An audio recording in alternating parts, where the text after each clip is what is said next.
Good morning. Hey, what's up good people, it's YellowMotion here and welcome to my review for Death Stranding, Hideo Kojima's long-awaited new game ever since he left Konami and pretty much became independent with his new established studio, Kojima Productions. And even though the game's been out for a while now, this review will have no spoilers. However, as I will mostly talk on the gameplay side of this game, on what I found really interesting, what I liked and disliked about the game, there might be some gameplay and feature stuff that can be on a spoiler territory and explain them, as ultimately I want you to experience this game for yourself, and hopefully with this video you'll get a very good idea of what type of game Death Stranding is, and most importantly if it's something for you. And because of that guys, I'm doing a giveaway of the game, and all you need to do to enter, simply follow the link in the description below. When Hideo partnered up in 2016 and announced his first independent game, Death Stranding, I was pretty hyped about it, just to see something new from Hideo Kojima himself, as the man could finally create something entirely new, after having made those Metal Gear Solid games for the past 28 years, which I myself am a huge fan of. But most importantly, I just wanted to see him back in his creative drive again, after that hellhole he went through with Konami, which really showed on how that affected the development of Metal Gear Solid 5: The Phantom Pain, as that was great on the gameplay side, but it lacked on its story, presentation, and the rehashed content in the end, which is something the other MGS games were superior in. Besides the many cinematic trailers that we have seen over the years, the game was always shrouded in mystery, as we didn't get to see some real gameplay until the last months of its release, which is usually not a good sign for me. So when that first gameplay reveal was shown, it really didn't do much for me honestly, because I wasn't really hyped about it, let alone say that this was a masterpiece even without having played the game myself. But nonetheless, I was still looking forward to play this game, and would only judge the game once I played it myself. And so here we are right now my friends. I can wholeheartedly say that I've now finished the game and even platinumed it. Something I normally don't do if I don't love a game and want to play more of it even after finishing it, as I absolutely love Death Stranding from beginning to end, as it's surely a true Hideo Kojima game that delivers on its own standards. But by all means, it's not a perfect game, and I'm here to tell you all about it after having played the game for more than 140 hours. To put it simple guys, you are Sam Porter Bridges, the legendary man who delivers, as you'll be bringing stuff from A to B, from C to D and so on. And there is no way to sugarcoat this, as that's what you'll be doing 90% of the time in this game. But how you'll do it is another thing, and what comes along with it as well, as there is much more to it that makes Death Stranding a great game. But you also reconnect society, and along the way you make connections to other players. You have to be prepared with your gear and plan ahead, because the better you are prepared, the easier your journey will be. So while you're walking with your cargo on your back, you have to really balance yourself with the trigger buttons. Along the way you get better gear, transportation options and utilities that you can use, such as bikes, mini trucks, mechanical walking skeletons for easier traversal, floating carriers to carry all the baggage, and even use zip lines. Yes, zip lines, my absolute favorite, which can make your journey easier or much more difficult if you don't have them. You do get a lot in the main story, but others you can completely overlook, not even knowing they existed. It's not mandatory, but you get them by doing additional side deliveries that are not directly tied to its story. Doing them will always get you rewarded with better and new gear, as the various environments are your #1 enemy and the difficulty of this game. So the better prepared you are, the easier for you it will be. And with each delivery you get graded by the amount of likes you get. And likes in Death Stranding are XP, and pretty much everything you do in this game you get likes. As you play the game for a while, you start to realize that the game itself is about connecting and working with each other to make each other journeys as pleasant as possible, as you see many structures of other players. And when using them, you can reward the players by giving them likes, as you literally smash the like button on your controller, the same way you would smash the like button for this video. And it's very unique and motivating for yourself. And besides placing some ladders and ropes, you can also build bridges to walk or drive over rough terrains, watchtowers, generators to charge up your gear, and shelters to rest and to protect you, as you get notifications if somebody used your bridge, bike, truck, maybe a path you lay down or a ladder, pretty much anything you've done or created. Besides building bridges and structures, you and the other players are pretty much working together and rebuilding a society together, such as the roads, so that eventually the journey for everybody becomes much more pleasant. It's literally teamwork that makes the dream work. Even though you're alone playing the game, you're not alone in taking the journey. You and others are affected by each other's actions and structures. And this has left a very positive vibe and experience for myself, and it's a big part of why I love Death Stranding. So with delivering stuff, you not only have to take the environment into account, but with that you also get into several conditions that will hinder you while you're on the road. The first one is timefall, that is the rain in the game, which is damaging to your cargo as over time it will rust, but it's part of your core gameplay and making sure not to stay long in it. The other thing are mules. They form a threat, which are pretty much cargo junkies that are not after you but after your cargo. During my playthrough I didn't have the need to fight them, as I wanted to avoid them at all costs. But be assured, you will and have various sorts of weapons where you can defend yourself. My absolute favorite one being the bowler gun, where you just shoot, go to them and knock them out.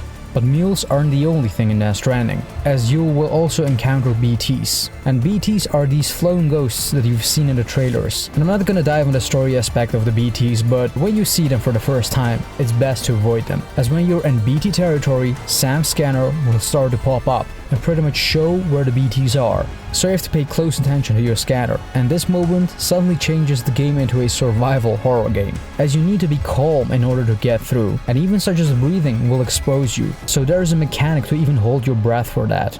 But once you're discovered, you have to be prepared because you have to fight against them. It's sort of a mini boss fight, which is a very surreal and trippy at the first encounter, if I have to say so myself, as suddenly the whole environment starts to change and you will need to find a way to either defeat them or get yourself out of the situation. And defeating them is always very rewarding. Then you also have the big boss encounters throughout the game, which are essentially these super BT boss fights, and they really feel like fighting against Metal Gears. That's not the only time, as throughout my entire playthrough I really had this feeling that some parts of Death Stranding I was actually experiencing some sort of spiritual successor to the Metal Gear games. You could really feel the inspirations in there in this game. And besides all of this, you also have these moments with Mads Mikkelsen, as seen in the trailers, that are set in this Warzone place. I'm not gonna talk much about it because of story's sake, but I'm just gonna say these moments with Mads Mikkelsen were some of the highlights of the game. And it's a really great change of pace with an already weird trippy stuff that you're introduced in this game in its first couple of hours. So yeah, there's quite a lot of stuff happening in Death Stranding. You might be thinking, delivering stuff all the time sounds boring, and you're not wrong in that, because in concept it is, and I had my doubts with this game on this matter. It's just delivering stuff is my least favorite thing to do in a video game. You know, to do these missions where you collect, bring and deliver stuff from one place to another, or to a person. You know, those type of missions are mostly fillers, you know, but that's what you're exactly doing in this game, so why do I love it in here? Well, to simply put, Death Stranding makes it work, not just because of the deliveries, but with all the other elements surrounding it. It's the presentation, it's the whole package, all put in a great context, such as the characters, story, narrative, dialogue, presentation, mechanics, the online STRAND system, the community working together, the music, everything just put together make Death Stranding very, very unique on its own. And because on paper alone the concept of walking and delivering stuff as your premise should fail, but it works in here, as each delivery is pretty much a challenge and a journey you take on with your own pace. There is no such thing as rushing it, and when you make it and deliver it, you really feel the sense of victory and accomplishment, and the game really lets you decide on how to tackle things and how to approach every delivery that you're going to do. One way or another, it's gonna either feel very rewarding for yourself or you're going to get very frustrated. Because the next thing you know is that you carry a bunch of stuff all over the place, looking ridiculously, climbing mountains in 0 degrees or with heavy rain, going through some rough, rocky terrain, and asking yourself like, hey, did I really need to bring all this stuff with me? Or could I have done this job much more efficiently? As the game doesn't assist you in a way where it's holding your hand and making sure you're on the right path or you're going to be okay. It does give you tips, but it doesn't tell you everything you need to know. And it lets you pretty much figure stuff out, which is both a good thing, but it's also kind of a bad thing, which I will explain in a minute. But in every place you go is literally breathtaking. It's very satisfying and it becomes pretty addictive. And along the way you see just how beautifully the complex story unfolds of the game. The story is simply phenomenal. It's so unique, so refreshing, and so brilliantly executed that I was really hooked and invested from the very beginning to what it had to show and tell. Just one big trippy adventure. It certainly has a very clear narrative vision and a big payoff, but you will need to work for that story. It's a slow burn at the beginning since it has to introduce to a lot of lore and gameplay, and you're also meant to be asking questions as the game goes on, but with all the pieces coming together, it will be clear if you pay attention. And just like every other game of Kojima, it's much more than just telling a story that has a purpose to its plot, as just like with his previous MGS games, those have several messages, meanings and themes put into them, but also delivering an emotion to the player, and that's no different with Death Stranding. As you would have guessed, the theme of connection plays a huge part in this game, as far as story goes, but also in gameplay. But besides the broader theme of connection, this game also has another theme attached to it, and it shows it from another perspective. I'm not gonna dive full deep on it because it's on a spoiler territory, but as the game's called Death Stranding, I'm pretty sure you figured out that death might be something the game plays around with as a theme. Let's just say that this was one heck of a vision that it shows and tells in a manner I haven't seen before. You'll be hooked on the story from start to finish, like I was, wanting to know more what's happening next. Why are all these whales stranded on the beach? Why does Norman have a baby on him all the time? Why are the birds falling and aging so quickly? And why has Mads Mikkelsen an army of dead soldiers around him? All of these questions and more that you have are pretty much going to be answered in the game, and it still keeps you hooked onto this world. The other thing that Kojima does great, like in the MGS games, is introduce to us many different characters with their own unique personalities, and Death Stranding is no different to that, as the game has an amazing cast, as every character in the game is really fully fleshed out with its own story arcs, and it fulfills a true purpose to the entire complex story of the game. One would think that a lot of bodies of Kojima are in the game just for the sake of star power. One way or another, that's the case. But I was really surprised to see how everybody really fitted into their characters and roles they were playing in the game, and fitting to the overall story. You have Sam, that's obviously played by Norman Reedus, and we have seen him the most from the trailers. And once playing the game, you really feel that yeah, he was the right choice, because Norman always has that face when he looks tired and doesn't understand what the hell is going on. As so do you, playing this game and you're wondering what the hell is going on. You also have characters such as Fragile, Mama and Hartman that are really well portrayed, with each one of them having a solid story arc, not only for themselves, but also all coming together to the whole story of the game. Then you have BB, the baby that Sam always has with him all the time. Now, just talking about BB is really on a spoiler territory, so I won't do that. However, during my playthrough, you start to care for BB, and even though the game says you shouldn't do that, taking care of BB becomes really part of it, and it really increases the bond between you two.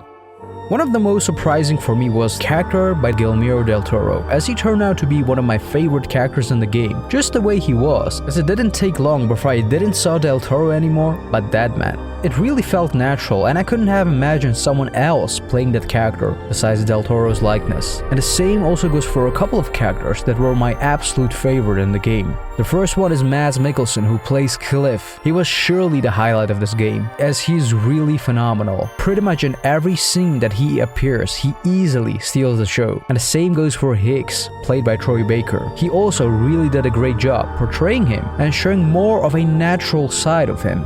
Lastly, as a special highlight for me was the character of Die Hartman, a character where you won't see his face, but when you do see his face, you'll see a very solid and quite unforgettable performance by Tommy Earl Jenkins, as you've seen a bit in the trailers, but there's much more to that once he has his mask off. It's on the next level. Death Stranding is a beauty, and visually the game looks absolutely stunning, from its varied beautiful landscapes and environments to the atmosphere that it creates with each stunning setting you visit. From green hill mountains, rocky terrains, deserted places and snowy mountains, every place is well connected with each other and beautifully crafted that feels very natural. And it gets even better when the game is showing the in-game cinematics, as they are really high fidelity and are absolutely gorgeous and fantastic to look at. You can tell that that each one of them is very well directed by Kojima, and it surely is being presented in a very cinematic way. And some of these visuals are so well made and crafted that sometimes I had a feeling like I was watching a tech demo of a next-gen game. But it's all in-game engine footage there. And to my surprise, I was really happy to see that pretty much everything that we've seen in the trailers are also present in the game, looking just as, if not more polished and better on final release. As one would think that some of the scenes were just made for the trailers, just to give you an impression of the game, like it's been with the previous games of Kojima. But pretty much everything you've seen in the trailers is present in the game, and with a purpose. The Decima engine really shines in here, running on a hardware that's now 7 years old, and I'm really wondering to see how this game will look on PC. With great visual story and characters, you also gotta have a great score and soundtrack, and Death Stranding is no exception. As Ludwig Forsol, the composer and audio director at Kojima Productions, who was also responsible for the scores of Metal Gear Solid 5, Ground Zeroes and The Phantom Pain, has done an amazing job in creating the unique score of the game and just setting the mood and tone throughout the entire game of Death Stranding. It's very beautiful, very unique, and I really loved it.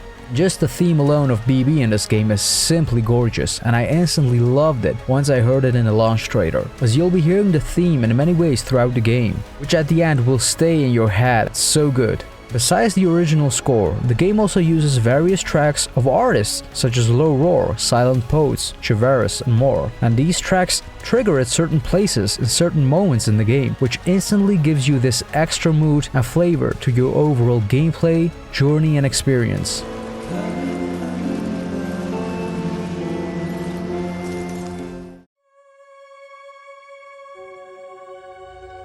One of the things I really liked about the game was how the pacing was handled, and this is something that will either work for you or it won't, because no matter how you look at it, doing the deliveries feels great and all, but doing them for a while can become very tedious and it will reach its level of boredom. But when I could feel that moment coming up, the game either changed, added, or expanded as if they knew where the limits and boundaries were and when it was the time to do so. That's how I personally felt it. With my experiences, I was playing the game in the first couple of hours and doing the deliveries on foot, right? And later on, you get introduced to bikes and trucks as an option to traverse and carry much more cargo with you. So suddenly, when the option is there, the game really feels refreshing again, and I had a lot of fun playing this game this way. But then, as you progress more and more, you start to realize that the bikes and the trucks aren't always the best and the fastest solutions, as you get into very rocky, uneven terrains, and the controls of the bike aren't great either. In fact, it's quite terrible, but more on that a little bit later on. So yeah, they become pretty useless for certain areas and moments. So for me personally, I was better off walking again. Later on, you're again introduced to a new gear, walking skeletons, which makes walking suddenly much more pleasant with all that power, grip, or speed, depending on the type of walking skeleton. My absolute favorite one had to be the speed skeleton, as you are literally speeding your way through all of the terrains and even jumping to great heights to avoid any rough obstacle, enemies, pretty much everything. It was really great. Let me tell you guys where this game not only became refreshing again, but it totally rebooted itself. It was once the game introduced to me the phenomenon of ziplines, where you put a zipline between two places and literally zip your way through it, avoiding all the walks, all the rides, enemies, BTs, pretty much everything in one go. It was literally creating your own fast travel system in the game. Not that the game doesn't have a fast travel system, but you can't take your stuff with you.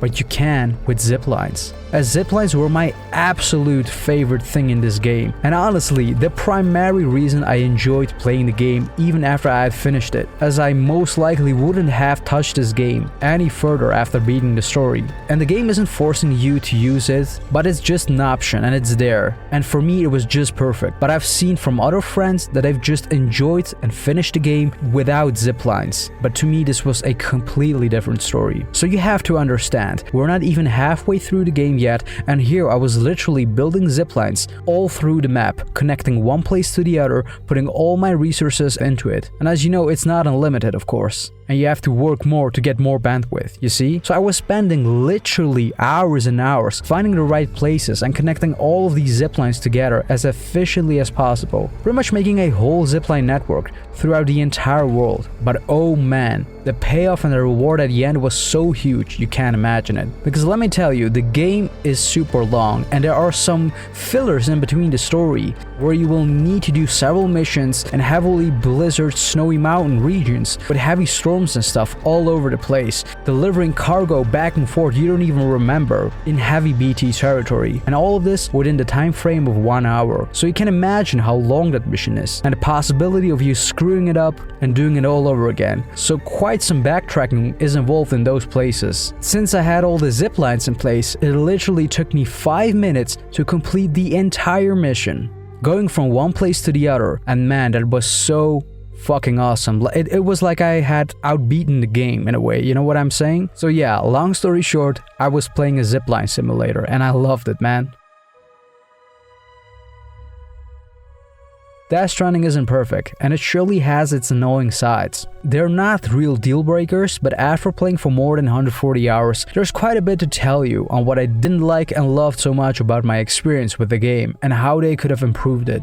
So the main issue that I had playing the game throughout my entire playthrough were pretty much the overall usability of it. You see, when you're playing the game, you get introduced to a lot of things, and it can be too much overwhelming at times, especially at the beginning. All that lore building, story, info, and getting used to the gameplay, right? As everything in this game has its own lore and how things work and should be done. It surely feels familiar, like in other games, but it needs to be done in a specific way in the game. So it can be all a bit too much and it can get over your head missing stuff, as some things are clear from the get-go, others aren't. And as over time you'll understand more and more and will see things for what they are. And you will even notice stuff that was right in front of you the whole time, but you didn't notice it, because the game simply didn't tell you.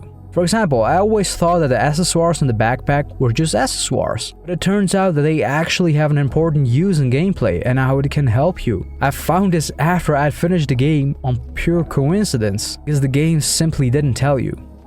Sure, you see some tips and tutorials while playing the game, and more useful while the game is loading. But come on, how many times are you going to watch the loading screen? It doesn't really get your attention that much. Also, some type of labeling could have been used in the menus with more visuals and colors instead of all text, as now you're seeing 3 times the same gear, weapon, or vehicle which looks exactly the same, but the difference is in the symbol and the icon. And you have to really look it up. And this does also apply to the terminal options, where you are picking new orders or delivering them. And I literally played for hours and hours by just selecting stuff, even without fully getting a grip of if I was doing it right.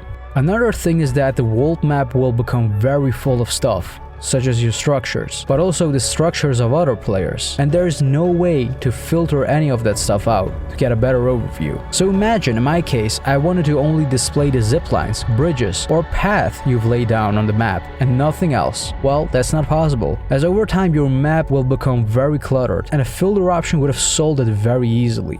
Some of the other minor things that aren't really bothering me but clearly noticeable was the lack of variation, from watching several scenes over and over again to the several locations with zero variation in them. See, as you deliver the goods, you get into a lot of different places and stations, and once you're inside the stations, they all look exactly the same, with zero variation, which is monotone and confusing at times. So they all have the same structure, interior, coloring scheme, camera positions, and animations, and that's really noticeable. So it was very refreshing once you visited the character Hardman, for example, in its own unique location, and I wished more of those were in there. I mean, at least they could have changed the interior colors of the stations to better separate them and memorize them easily. And that variation lag is also applied to the characters you see in the stations, where you get your delivery missions and do the deliveries, and also witness a lot of dialogue, as each one of them is displayed as a hologram. It may be fine in the first part of the game or so,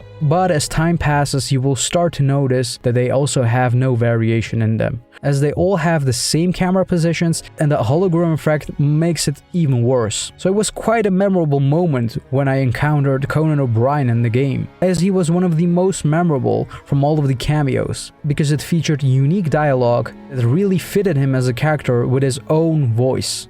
I know what you're thinking. Is that an otter on my head? Or am I just happy to see you?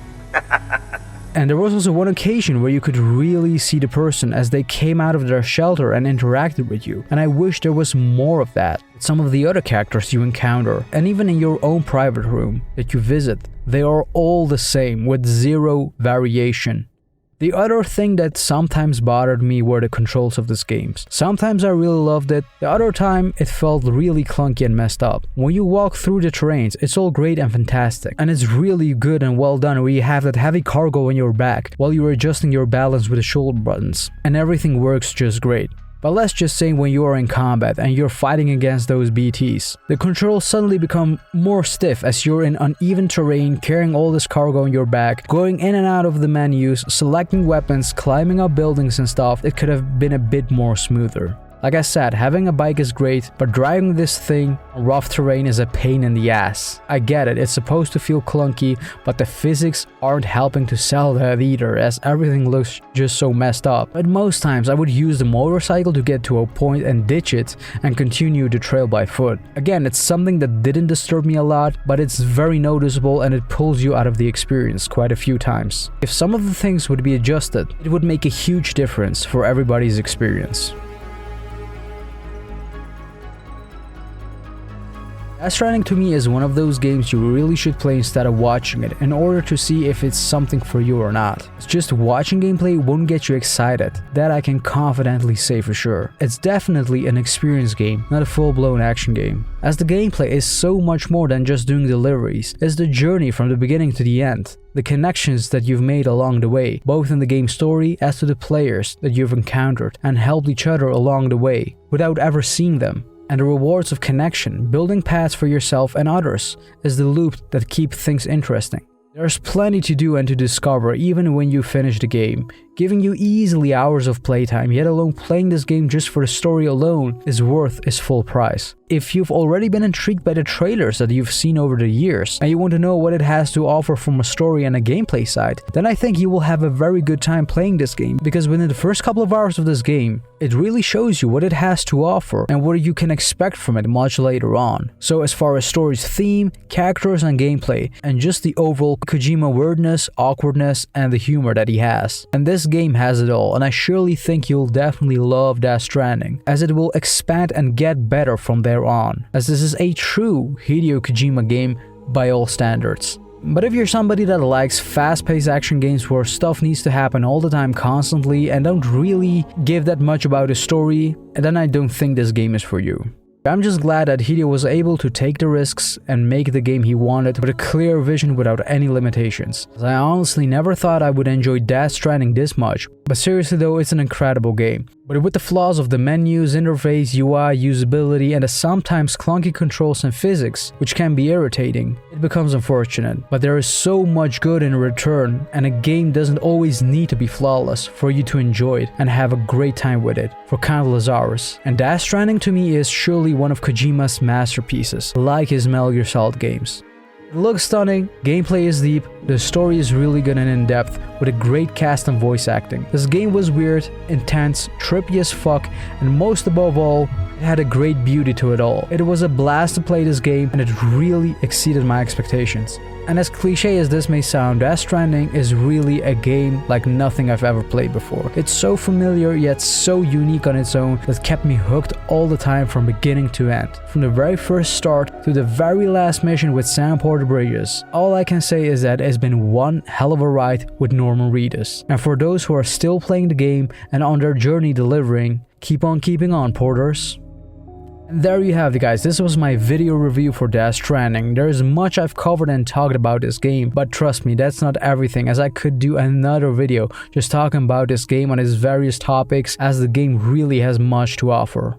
I hope you had a good time watching it, and most importantly have a better view and idea of what this game is all about and what you can expect from it. So my question to you guys is, will you play Death Stranding? Or have you already played it, and what did you think of it? How has your experience been with the game so far? Whether you finished it or not? What did you like or dislike about it? Be sure to share your thoughts and experiences in the comments below, but without spoilers. And remember guys, I'm giving away a copy of the game. To enter, simply follow the link in the description below. And as always guys, if you enjoyed the video, then give it a like and share it. And also make sure to subscribe to my channel and hit that bell to be notified every time I upload a new video. And if you want to get updates and get connected, you can follow me at YellowMotion. And that'll do it for me guys for this one. Thanks a lot for being here and thanks a lot for watching. I see you guys in the next one. Peace.